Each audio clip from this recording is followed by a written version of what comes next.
My wife is a writer. You can Google her, okay? Author Kimberly Fain, and you'll see her face come up. You can go to kimfain.com. My wife's books are everywhere. They're in like in universities, in Harvard, Stanford, they're in school, Juilliard School, Juilliard, right? They're all over the place. University of Chicago, Rice University, everywhere in different countries. And we worked our ass off to do that, and we worked our ass off to get her to a point to where people could just Google her and a Google profile would pop up. Now, that's not something you can pay for, okay? You have to work your ass off to get it. But here's the thing. Some people that have it, they got there through false means, okay? But I'm not going to go into that right now, but I'm just going to share this with you on how you can quickly spot whether or not followers are real, or followers or subscribers are real, or if they're fake, okay? There is a website called Social Blade, okay? Social, just like social media, Blade, B-L-A-D-E, like the Marvel character. Black Marvel character who actually saved the Marvel franchise, by the way. That's just a note, all right? Social Blade, right? So when you go to the Social Blade website, all you have to do is take a popular YouTube's channel name or the URL at the top, which is the web address, drop it in the little box that says drop it here, right? And once you put it in there, it'll tell you everything about the channel. It'll tell you about the amount of money the channel is making. And of course, this is an estimate, right? It'll also tell you about how many followers they're gaining and how many followers they're losing. And a sure tell sign is when they're losing like multiple followers in a month, then there is an issue. The followers are not real. People do not go through the whole plan or the whole execution of subscribing to a channel only for a crap load of them to exit within 30 days. So that is a sure tell sign that something is wrong. But I want to say this, okay? Because I kind of got off track a little bit. Let me go back to the whole book thing when I was talking about my wife and what we did.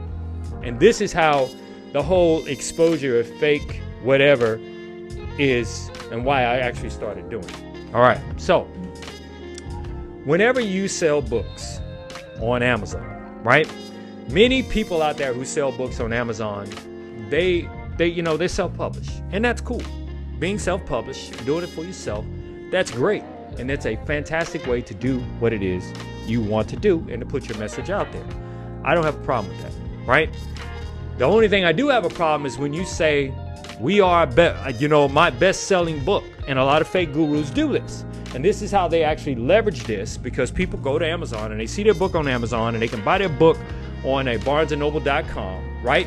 Which really is just an affiliate link of the book that's being sold there, because Amazon will put it there, right? Excuse me, I'm sorry, Barnes & Noble will put it there. And, so when you Google a book, you'll see it come up because it's on Amazon, right? But here's the situation. My wife was speaking at an event, right, about her books, and I was not on the program to ask to speak. But then they found out what I did. They found out how I helped my wife, how I put the footwork in to get her book everywhere.